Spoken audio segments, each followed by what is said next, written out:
तर विद्यार्थ्यांना स्पेशल आणि फ्रेश या सुपर क्लासमध्ये सर्वांचेच मनापासून स्वागत आहे। सुपर क्लासमध्ये आज देखील आपण नोंदणी व मुद्रांक शुल्क भरतीसाठी अतिशय स्पेशल असलेले जीके क्वेश्चन्स कव्हर करणार आहोत, पाहणार आहोत आणि सर्वांनी त्या कारणास्तव सुपर क्लासला सुरूपासून शेवटपर्यंत नक्कीच पाहायचं आहे। नोंदणी तसेच मुद्रांक शुल्क या भरतीसाठी विद्यार्थ्यांनो आपण काय केलेले आहे, 420 पेजेसचे आपण एक पीडीएफ तयार केलेली आहे, जे की फक्त आणि फक्त 199 मध्ये आपल्याला दिले जात आहे। जर हा सुपर क्लास पाहून तुम्ही जर घेतले 199 मध्ये मिळेल, इतर नंतर घेसाल तर तुम्हाला ते 250 रुपयाला पडेल। तर जो ही विद्यार्थी आहे त्वरित घेण्यासाठी 82 08 68 56 24 या क्रमांकावर आपल्याला कॉल नाही करायचा आहे, व्हॉट्सअप आपल्याला नक्कीच करायचा आहे। जो ही इच्छुक विद्यार्थी आहे त्या सर्वांनी। तसेच तुम्ही चॅनलवर नवीन आला असाल विद्यार्थ्यांनो किंवा कोणत्याही कारणास्तव आपल्या चॅनलला तुम्ही जर सबस्क्राइब नसेल केलेली लगेच सबस्क्राइब करून घ्यायचं आहे। सबस्क्राइब केल्याने काय होईल की पुढची जेव्हा सुपर क्लास आपल्या चॅनलवर जेव्हा कधी अपलोड होईल ना, त्याची जी नोटिफिकेशन आहे अपलोड करता तुमच्या स्मार्टफोनवर मोबाईलवर प्राप्त होऊन जाईल। चला मग सुपर क्लासला सुरुवात करूया। सर्वात पहिला प्रश्न कव्हर करूया। प्रश्न असा आहे की महाराष्ट्र मुद्रांक कायदा कोणत्या वर्षी अस्तित्वात आलेला आहे? तर 1940, 1958, 1960 किंवा 50। ऑप्शन्स क्रमांक विद्यार्थ्यांना या ठिकाणी दोन योग्य आहे। महाराष्ट्र मुद्रांक कायदा जो आहे 1958 ला अस्तित्वात आलेला आपल्या सर्वांना दिसतो। प्रश्न दुसरा असा आहे, मानवाचा समावेश खालीलपैकी कोणत्या गटात होतो ते सांगायचं आहे। मानवाचा समावेश तर उभयचर गटामध्ये सस्तन मोलुस्का वरील नाही, तर मानवाचा समावेश जो आहे तो सस्तन प्राणी वर्गात होतो, हे आपल्या सर्वांना विद्यार्थ्यांना लक्षात येते। कव्हर करूया पुढचा प्रश्न।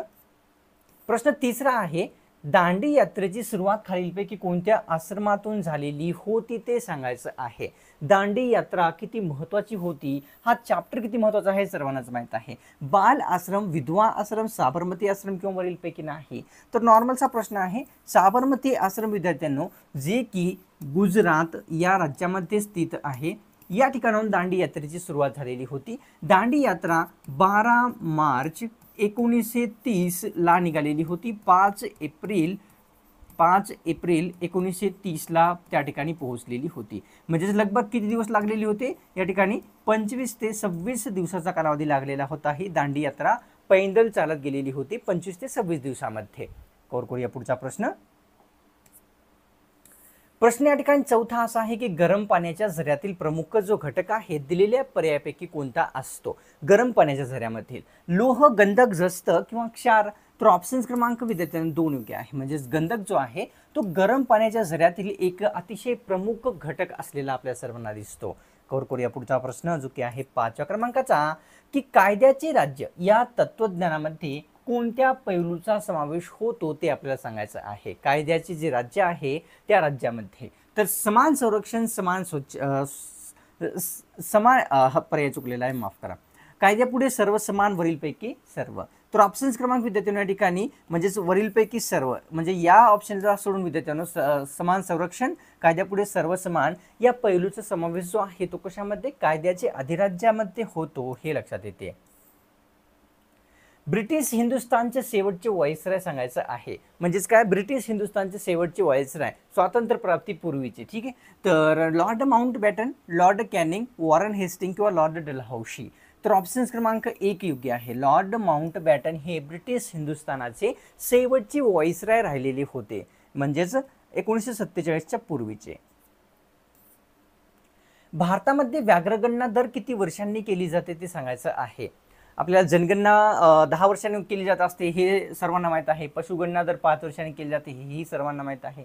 तर आता व्याघ्रगणना किती वर्षांनी होत असते? 2 वर्ष, 4 वर्ष, 5 किंवा 6? तर ऑप्शन्स क्रमांक 2 योग्य आहे। दर 4 वर्षांनी व्याघ्रगणना ही केली जाते, हे लक्षात येते। 7व्या प्रश्नामध्ये विचारलेलं की बाळ गंगाधर टिळक यांना कोणत्या नावाने ओळखतात ते सांगायचं आहे। सोपा प्रश्न आहे, सर्वांना ए टू झेड व्यक्तींना विद्यार्थ्यांना उत्तर येत असेल। बाळ गंगाधर टिळक यांना कोणत्या नावाने ओळखतात? लोकमान्य, महर्षी, राव बहादूर किंवा महात्मा? ऑप्शन्स क्रमांक 1 म्हणजेच बाळ गंगाधर टिळक यांना लोकमान्य टिळक या नावाने ओळखले जात असते। तर प्रश्न 8वा असा आहे, महाराष्ट्रामध्ये कोणता जिल्हा सर्वात जास्त महसूल उत्पन्न देणारा आहे?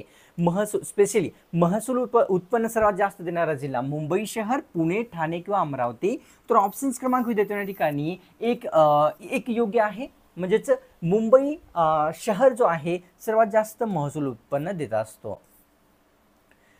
तर प्रश्न 10व्यात विचारलेला आहे की राज्यघटनेच्या सरनाम्यामध्ये कोणता शब्द समाविष्ट आहे. दिलेल्या पर्यायापैकी सरनाम्यामध्ये समाविष्ट असलेला शब्द धर्मनिरपेक्षता, गणराज्य, समाजवादी किंवा वरीलपैकी सर्व.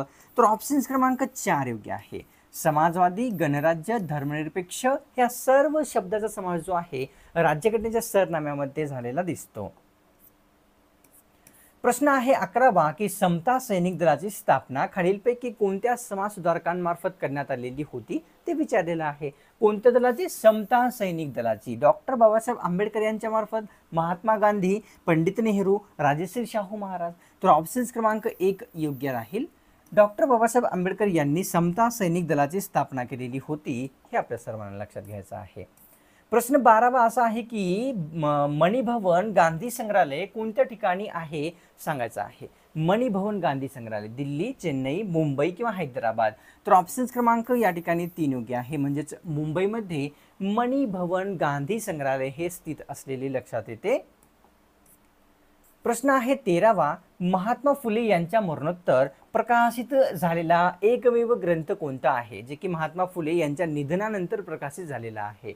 ऑप्शन मध्ये आहे शेतकऱ्यांचा असूड, सार्वजनिक सत्यधर्म, सत्सार किंवा वरीलपैकी नाही. ऑप्शन क्रमांक या ठिकाणी योग्य आहे विद्यार्थ्यांनो आपल्यासमोर 2 सार्वजनिक सत्यधर्म हा ग्रंथ महात्मा फुले यांच्या निधनानंतर प्रकाशित झालेला दिसतो. शरीरामध्ये ऑक्सिजनचे परिवहन करण्याचा जो अधिकार आहे खालीलपैकी कोणाकडे आहे ते सांगायचं आहे. कशाचे? ऑक्सिजनचे परिवहन कोण करते? सिंपल. तर कॅल्शियम करते का? Haemoglobin, butane, bilirubin. ऑप्शन क्रमांक 2 योग्य आहे. म्हणजेच शरीरामध्ये हेमोग्लोबिन ऑक्सिजनचे परिवहन करते हे लक्षात येते. प्रश्न आहे 15वा आरवली पर्वतातील थंड हवेचे ठिकाण खालीलपैकी कोणते आहे. ऑप्शन्स मध्ये दिलेले आहे तोरणमाळ आहे का, माथेरान, चिखलदरा किंवा माउंट आबू. तर विचारलेलं आहे आरवली पर्वतातील. तर या ठिकाणी ऑप्शन क्रमांक 4 योग्य राहणार आहे. माउंट आबू हे आरवली पर्वतातील एक थंड हवेचे ठिकाण आहे हे लक्षात येते. कव्हर करूया. प्रश्न 16वा वृद्धगंगा असे खालीलपैकी कोणत्या नदीस म्हणतात. सोपा प्रश्न आहे, तुम्हाला उत्तर देखील येत असेल. वृद्धगंगा असे कोणत्या नदीस म्हणतात. गोदावरी, कोयना, गंगा किंवा पैनगंगा. ऑप्शन क्रमांक 1 या ठिकाणी योग्य राहील. गोदावरी नदीला वृद्धगंगा असे संबोधले जाते हे आपल्या सर्वांना लक्षात येते. प्रश्न 17वा करूया की नथुला खिंड भारतातील कोणत्या राज्यामध्ये स्थित आहे ते सांगायचं आहे. नथुला खिंड कोणत्या राज्यात येते. आसाम, मणिपूर, सिक्कीम किंवा या ठिकाणी तेलंगणा. ऑप्शन क्रमांक या ठिकाणी विद्यार्थ्यांनो 3 योग्य आहे. सिक्कीम या राज्यामध्ये नथुला खिंड हे स्थित झालेले आहे. तर प्रश्न 18वा असा आहे दक्षिण भारतातील सर्वात लांब नदी खालीलपैकी कोणती आहे. कोणत्या? दक्षिण भारतातील सर्वात लांब नदी गोदावरी, नर्मदा, कावेरी, कृष्णा. ऑप्शन क्रमांक 1 गोदावरी ही नदी दक्षिण भारतातील सर्वात लांब असलेली आपल्या सर्वांना दिसते. तर प्रश्न 19वा कव्हर करूया. दांडी यात्रेमध्ये साबरमती ते दांडीकडे जाण्यासाठी एकूण किती दिवसाचा कालावधी लागलेला होता. तर या ठिकाणी ऑप्शन मध्ये दिलेले आहे 20 दिवस, 25 दिवस, 30 दिवस किंवा या ठिकाणी 35 दिवस. ऑप्शन क्रमांक या ठिकाणी 2 योग्य आहे. म्हणजे 25 ते 26 दिवसाचा जो कालावधी आहे दांडी यात्रेला या ठिकाणी लागलेला कालावधी आहे. प्रश्न 20वा आपल्या समोर असा आहे एलदरी धरण महाराष्ट्रातील कोणत्या जिल्ह्यामध्ये स्थित आहे ते सांगायचं आहे. उत्तर तुम्हाला येत असेल. एलदरी धरण विचारलेलं आहे परभणी, जालना, अकोला किंवा वरीलपैकी नाही. तर ऑप्शन क्रमांक 1 योग्य आहे. परभणी जिल्ह्यामध्ये एलदरी धरण हे स्थित असलेले लक्षात येते. प्रश्न 21वा करूया. तर असा आहे कॉपर सल्फेटला कोणत्या नावाने ओळखतात किंवा संबोधले जाते ते सांगायचं आहे. कशाला? कॉपर सल्फेटला ब्ल्यू विट्रिऑल म्हणतात का किंवा ठिकाणी रेड विट्रिऑल, डार्क विट्रिऑल किंवा वरीलपैकी नाही. तर ऑप्शन क्रमांक 1 योग्य आहे. म्हणजेच या ठिकाणी कॉपर सल्फेटला ब्ल्यू विट्रिऑल असे संबोधले जाते हे आपल्या सर्वांना लक्षात घ्यायचं आहे. कव्हर करूया प्रश्न 22वा की राष्ट्रीय ध्वजाचा मान राखणे कोणत्या प्रकारचे कर्तव्य आहे. म्हणजेच आपले राष्ट्रीय ध्वजाचा मान राखणे आपले कोणते कर्तव्य आहे. तर मूलभूत कर्तव्य, सामाजिक, धार्मिक किंवा राष्ट्र कर्तव्य. ऑप्शन क्रमांक विद्यार्थ्यांच्या ठिकाणी 1 योग्य आहे. मूलभूत कर्तव्यामध्ये येते राष्ट्रीय ध्वजाचा मान राखणे हे. प्रश्न कोर करूया 23वा की कोणकोणते रोग कीटकामार्फत होणारे आहेत. कीटकामार्फत स्पेशली विचारलेली आहे. ऑप्शन्समध्ये दिलेली आहे विद्यार्थ्यांना या ठिकाणी की अतिसार, पटकी, प्लेग किंवा वरीलपैकी सर्व. ऑप्शन्स क्रमांक 4 म्हणजेच प्लेग, पटकी, अतिसार हे कीटकांमार्फत होणारे असलेले आपल्या सर्वांना दिसतात. कवर करूया प्रश्न 24वा. तर असं आहे की मराठी भाषेतील सर्वात पहिले वृत्तपत्र कोणते आहे. सोपा प्रश्न आहे, महत्त्वाचा प्रश्न आहे. मराठी भाषेतील पहिले वृत्तपत्र तर सुधारक आहे का, दर्पण, केसरी, मराठा.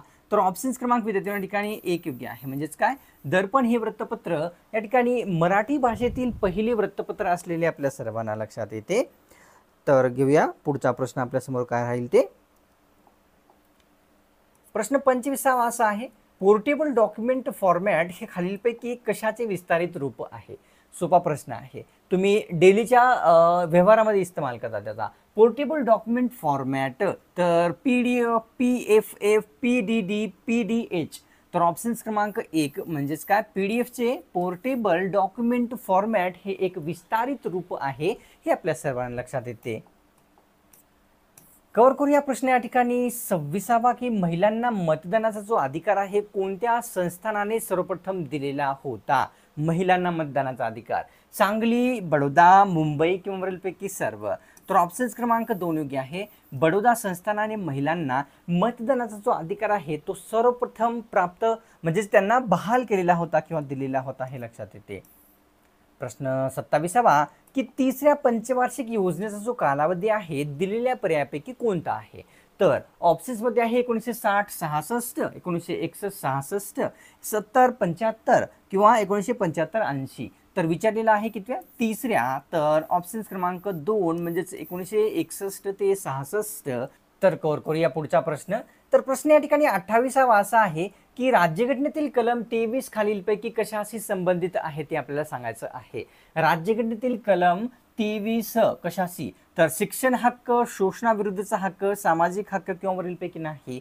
ऑप्शन्स क्रमांक विद्यार्थ्यांना ठिकाणी किती, 2 योग्य आहे. शोषणाविरुद्धचा हक्क या हक्काशी संबंधित राज्यघटनेतील कलम 23 असलेले लक्षात येते.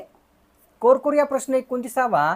जेव्हा माणूस जागा होतो या पुस्तकाचे लेखक खालीलपैकी कोणते आहेत ते सांगायचं आहे. जेव्हा माणूस जागा होतो, इरावती कर्वे, नरेंद्र दाभोळकर, विश्वास पाटील किंवा गोदावरी परुळेकर. ऑप्शन्स क्रमांक विद्यार्थ्यांना ठिकाणी योग्य आहे आपल्यासमोर 4. गोदावरी परुळेकर जेव्हा माणूस जागा होतो त्या पुस्तकाचे लेखक व्यक्ती असलेले दिसतात. कव्हर करूया प्रश्न या ठिकाणी 30वा.